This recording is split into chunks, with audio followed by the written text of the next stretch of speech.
Olá, gente, tudo bem?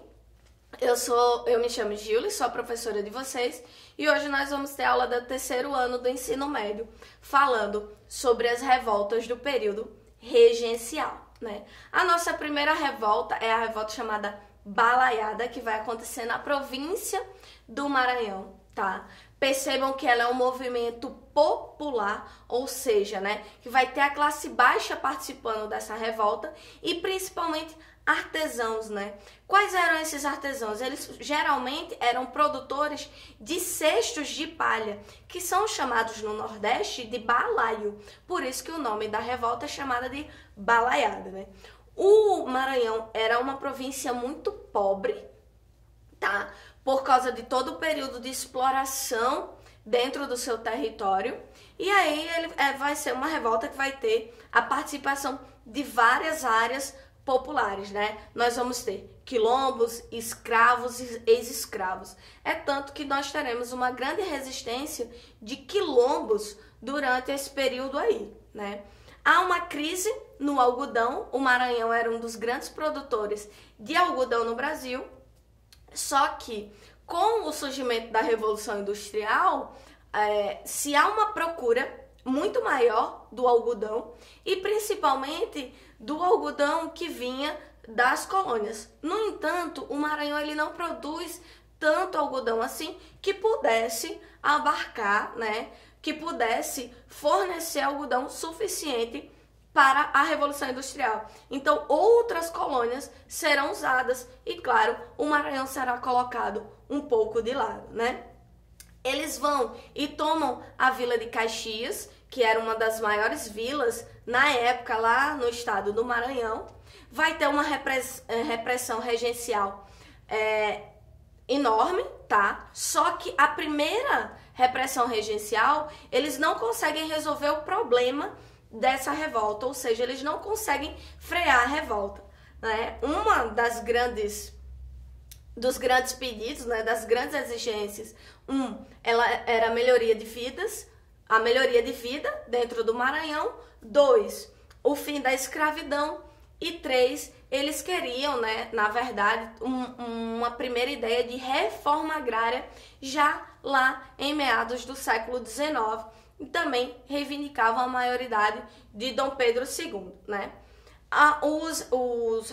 Os governos regenciais mandam um general na época muito conhecido, que é o Duque de Caxias, e o Duque de Caxias ele chega nessa revolta e faz uma forte repressão a esse movimento, né? É tão forte que ele vai conseguir aniquilar, por exemplo, quilombos existentes no Maranhão. Os líderes serão presos e executados. E nós teremos cerca de 11 mil mortos nessa revolta, né? Não se consegue muito efeito, até mesmo porque a balaiada ela queria coisas, né? Ela exigia coisas que a monarquia não iria permitir dentro do Brasil, né? A outra nossa revolta é a chamada revolta Farroupilha, né, que ela acontece no Rio Grande do Sul. Percebam que todas as revoltas que nós estamos falando, das revoltas, né, regenciais, elas estão basicamente no norte ou no nordeste brasileiro. Só que nesse período, nós temos também a Farroupilha, que é a única que acontece no sul do país, né, que ela acontece no Rio Grande do Sul, mas ela também vai estar ali abarcando, né, tendo a participação também de Santa Catarina.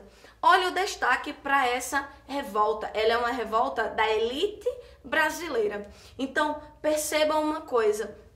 Ela não vai ser uma revolta que vai ser duramente reprimida pelo governo, porque o governo, ele não tem interesse de reprimir a elite, porque a elite, querendo ou não, é a elite que banca e que mantém o governo com o poder, né? Eles estavam reivindicando porque no Rio Grande do Sul, que era um dos maiores produtores de carne de charque do Brasil, estava pagando impostos altíssimos. Na verdade, o período regencial fez uma lei que baixava os impostos, né? Diminuía o imposto de carne de charque que vinha de fora do Brasil, enquanto a carne de charque produzida aqui no Brasil pagava altos impostos. fazendo com que assim a carne do Brasil fosse mais cara do que a carne que vinha de fora. Então isso aí, claro, vai gerar revoltas, por quê? Esses grandes produtores de carne de charque exigiam a diminuição dos impostos. Lembrando, gente, que carne de charque hoje, né, é pouco consumida, mas na época era a grande carne que se era consumida no Brasil. Por quê? No Brasil e no mundo. Por quê? Na verdade, a carne in natura, né, que nós compramos, ela não dura muito tempo. Então, tinha que fazer o processo de salgar essa carne para que ela pudesse durar por mais tempo. Então, toda a população no mundo fazia uso dessa carne de charque em sua grande maioria, né? Então, eles querem que diminua os impostos, né? Nós vamos fazer revolta porque nós queremos que a carne de charque brasileira seja mais barata do que a carne de charque de fora e, consequentemente, isso leva a pagar menos impostos e eles, com isso, vão querer a autonomia do Rio Grande do Sul e de Santa Catarina, né? Porque eles percebem que o governo não está dando subsídios para essas províncias, né? A grande ideia dessa autonomia vai ser base para um movimento que até hoje vive na região sul do Brasil, que é a ideia de que o sul se torne independente do Brasil. Ele começa com esta revolta, chamada Farroupilha, e se perpetua até a contemporaneidade, né? É tanto que há um movimento chamado O Sul é Meu País, que prega a ideia de fazer com que o Sul se torne independente do Brasil, ou seja, se torne mais um país, tá? Eles vão realmente conseguir a autonomia, porque essa revolta ela será a maior revolta da história do Brasil. Ela vai de 1835 até 1845, ou seja, ela dura 10 anos, e o Rio Grande do Sul e Santa Catarina foram um país durante esses 10 anos, tá? Eles proclamam o que nós conhecemos como a República Rio-Grandense. Percebam que essa revolta ela acaba em 1845, o período regencial já tinha finalizado, porque o Dom Pedro I ele se torna imperador do Brasil efetivamente com o golpe da maioridade, que foi decretado em 1840, em 1845 ele toma a decisão que esta revolta ela tem que ser finalizada e que, na verdade, o Rio Grande do Sul e Santa Catarina deveriam voltar a ser território do Brasil. E com isso, eles vão ter embates militares, mas na verdade essa revolta finaliza com um acordo imperial entre o Dom Pedro II e os líderes Farroupilha. Lembrando que, percebam que nós não temos uma forte repressão do governo, porque é uma revolta feita pela elite, e outra, ela é a única que realmente consegue efetivamente que uma das suas exigências se tornem verdade, né? Que o governo aceite. É tanto que o imposto da carne de charque no Brasil vai diminuir por causa dessa revolta. Vamos ver como isso cai nas questões de vestibulares? Vamos lá. A Guerra dos Farrapos, ou a Revolução Farroupilha, que foi a que nós acabamos de falar, eclodiu com a reação ao a pesados impostos cobrados pela coroa, que diminuíam a capacidade de concorrência dos produtos gaúchos, especialmente da charque. Será que tá certo? Eu lembro que nós falamos que a Revolução Farroupilha, ela realmente vai falar sobre impostos em cima da carne de charque. Mas vamos ver as outras alternativas? B. Regime de propriedade das terras gaúchas, que favorecia a concentração da posse de latifúndios nas mãos dos nobres ligados à corte. Como assim? Eles estão reclamando porque eles têm gente que tem latifúndio, tem grande concentração de terras?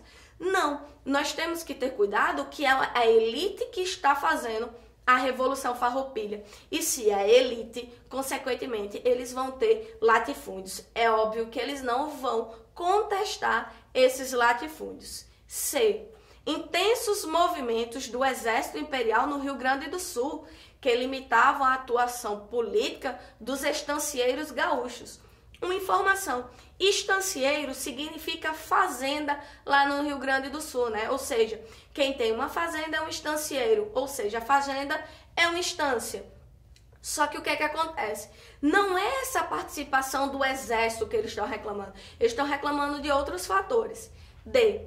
Sistema de representação eleitoral que excluía a possibilidade de participação política das camadas populares da sociedade gaúcha. Eles estão falando de participação política? Não. Então, qual é a nossa resposta certa? A letra A. Muito bem. Vamos para a próxima questão? A Revolução Farroupilha no Rio Grande do Sul, inscrita no quadro nacional de revoltas provinciais, apresenta um conjunto complexo de condicionamentos específicos. Do ponto de vista econômico, é correto apontar como um desses condicionamentos. A questão está nos perguntando qual foi o problema econômico que levou essa população a fazer uma revolta, né? A. O incentivo do governo central à economia colonial. Se tem incentivo, será que nós vamos fazer revolta? Não. B. As restrições legais do governo central ao ingresso de escravos nas charqueadas gaúchas. Não, gente. O escravo é mão de obra, eu tenho que deixá-lo entrar. Então, eles não vão fazer revolta por causa disso. C. A proibição da livre exportação de trigo. Gente, o gaúcho, ele não trata de trigo, ele trata de carne de charque. D. A falta de estímulo estatal à nascente indústria gaúcha. Opa, a Revolução Farroupilha ela não fala de indústria, ela fala de carne de charque. E. A importação do charque platino sem proteção para a produção similar gaúcha no mercado interno brasileiro. Tá totalmente certa, ou seja, a carne platina é aquela carne que vem do Uruguai e da Argentina. Então, realmente, essa era a grande carne, né, que havia embate, que eram bem maiores, tá? Então, a nossa questão certa é a letra E.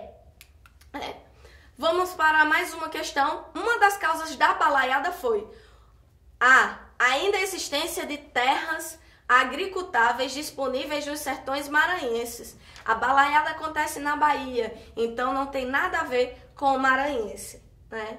B. A impopularidade da regência de Araújo Lima.